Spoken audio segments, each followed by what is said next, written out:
Hello guys, this video is made upon special request by someone. It's about chapter 1 form 5 at maths, which will be about circular measures.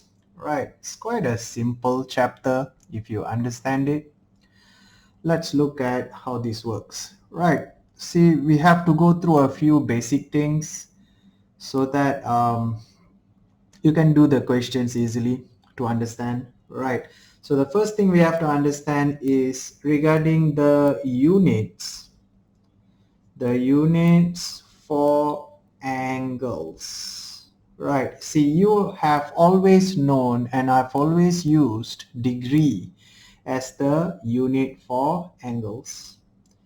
Degree, right, that small circle on top. Right, but in this chapter a new unit for angles is introduced, right, and that new unit will be radians. Right, radians will be, the symbol for radians will be rad, rad dot, right, and the conversion rate for degree and radian. Okay, first of all, there is a very good reason why radians was introduced in this chapter. We will look at it in a while, right? But let's look at the conversion rate first, right? It is said, or it is that pi rad is equals to 180 degrees. That is the conversion rate. All right, so you can write radians in terms of pi, right, or you can write radians in decimals depending on the question, right? And yeah, so pi rad is 180 degrees, right? So if it is gonna be in terms of pi, it's gonna be easy because pi over 2 rad will be equals to 90 degrees, for example, right? If it is pi over 3 rad, it is 180 degrees divided by 3, so that's going to be 60 degrees. Or for example, 2 pi rad will be equals to 360 degrees, right? Yep. And if you have to find these values in decimals, remember, we don't use pi equals to 22 over 7 anymore. That is for lower secondary. In SPM level, we use pi as 3.142. Also, do not use the value of pi from the calculator. If possible, don't use that pi because then your answer will be slightly different from the answer scheme, right? So this is the conversion rate, right? So how do we find the values in decimals? See, for example, I mean the thing is this, right? So we will have angles in degrees, right, and angle in radians, right?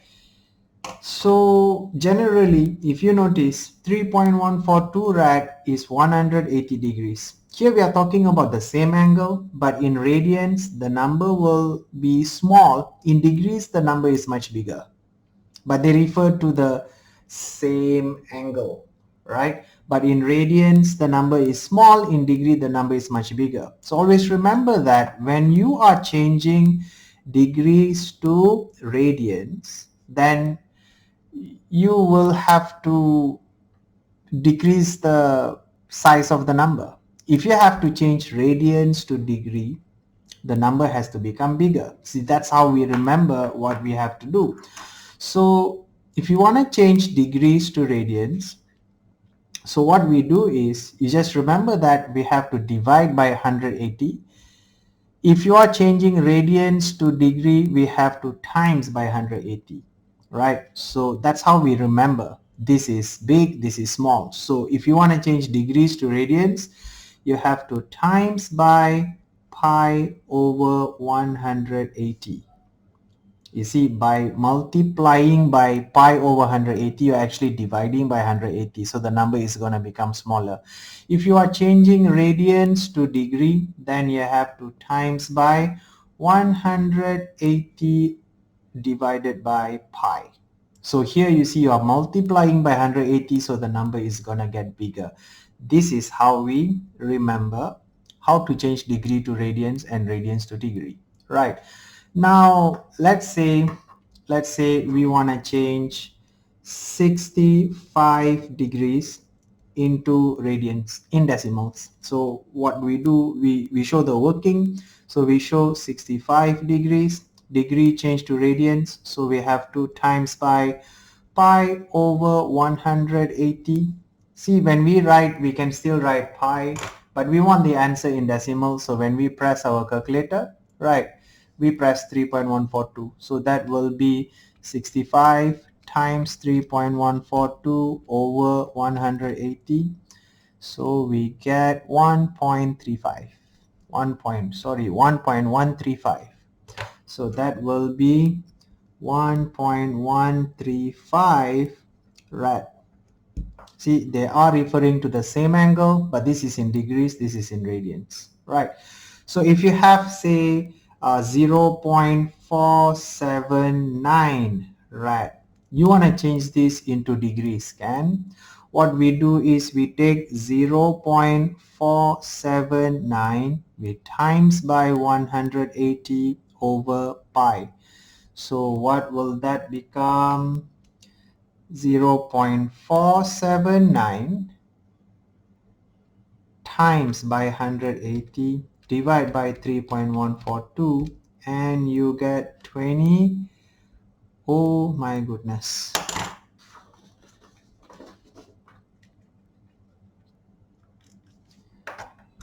27.44 degrees, right? So 0.479 rad is 27.44 degrees. See, that is how we change degrees and radians. So the big question here is, why are we learning a new unit for angles? Why are we learning these radians?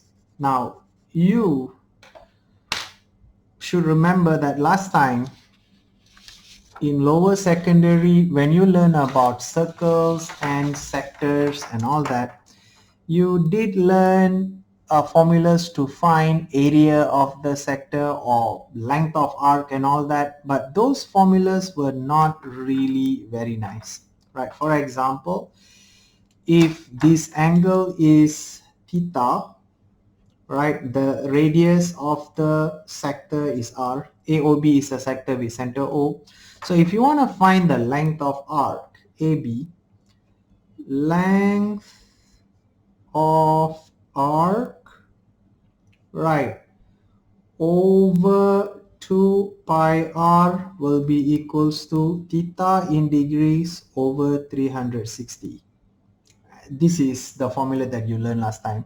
So you have to like substitute all these values. You have to times 2 pi r over that, and then you get the length of arc, right? If you want to find the area of sector, you will have to do area of sector over pi r square equals to theta over 360, right? And you can get the area of sector. See, the thing is, these formulas are not really simple, not very easy to use and all that. See, this is why we created some new formulas. Actually, the only new thing that you learn in chapter 1 form 5 circular measure is 2 new formulas, that is all, right? The first formula will be for the length of arc, right? The length of arc AB. The length of arc AB, for example, first of all, in this chapter, the length of arc, we will use the symbol S for length of arc, and the formula for length of arc is as easy as theta r. That's all. You just have to take the theta and multiply by the radius, you get the length of arc. You can see that is so much simpler than what you learned before, right? The other formula that you learn will be regarding the area of sector. The area of sector, right? The area of sector. As usual, we use the symbol A for area. Area of sector will be, the new formula will be 1 over 2 theta r square. That's all. You don't have to do all these things. That's all. Right, these are the two new formulas. So the question is, why are these two new formulas so simple? Why are they so simple? Right? See, the reason is because these two formulas, right, the theta here, the angle subtended at the center of the sector, right, the theta must be used in radians. That's the secret, right?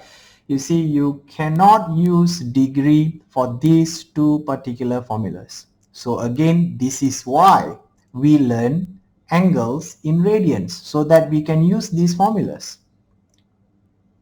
That's all, guys. Right. These are the new things that we learn in the chapter. Everything else is the same. Everything else is common sense, right? The reason why we learn how to change degree to radians just now is so that when it comes to a length of arc or area of sector, we can use these two formulas to find them. And these formulas are so simple. That's why we learn the angles in radians, right? So I will be showing more examples of how to use these formulas and all that in the next videos, right? This is just an introductory video, but basically we have seen all the formulas that we will be using and learning in the chapter, right? So that's all, guys. I will see you in the next video.